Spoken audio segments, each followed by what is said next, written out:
Hi, Linda Goodall here. Let's look at some more functions on the operation panel. Let's look at the stationary part of the operation panel. These buttons don't change at all. We've used this one to return back, so these three are navigation buttons. This takes you back a screen, this scrolls, and this scrolls forward. This button we'll look at separately, a little pocket. This is where you can save stitches or embroidery patterns that you've adjusted. This is another way to access your stitches. So maybe you want to look at some decorative stitches. It brings those up so you can quickly access them. And you can pick from lettering, so you can do lettering without being in embroidery mode. This, with the embroidery hoop and a little design in it, we use when we're in embroidery mode, so we need to have the hoop attached. Settings, we looked at that when we did the needle position, but there's some other cool things in here. I like the width control, and what this does is pretty interesting. If I turn that on, it will let me use the slider that adjusts the speed to control the width of a stitch. And that would be really cool for doing tapered satin stitches. You're tapering into a corner, tapering into a thin area, tapering back out, so that's really cool.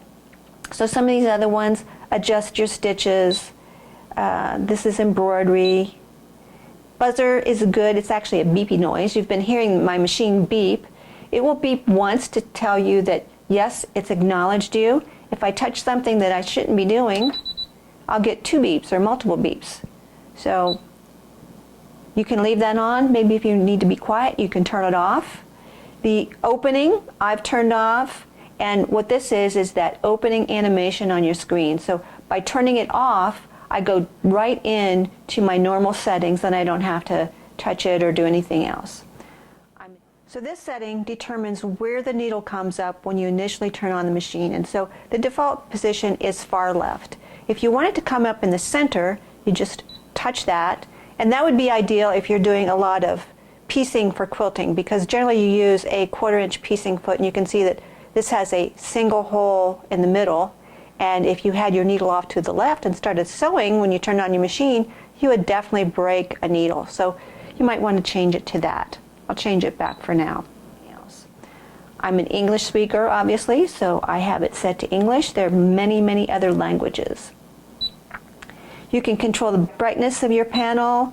You can look at service information, and this is an information screen only. You can't change any of this stuff here. So it tells you the version of the software, the number of the machine.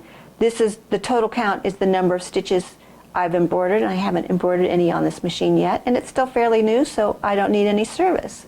Now if you want help, you can go to this bottom corner and it'll give you some basic help screens, and you can learn how to thread the machine or do various things like that. So that's an overview of this panel. We'll be looking at some of these other things as we get into those functions.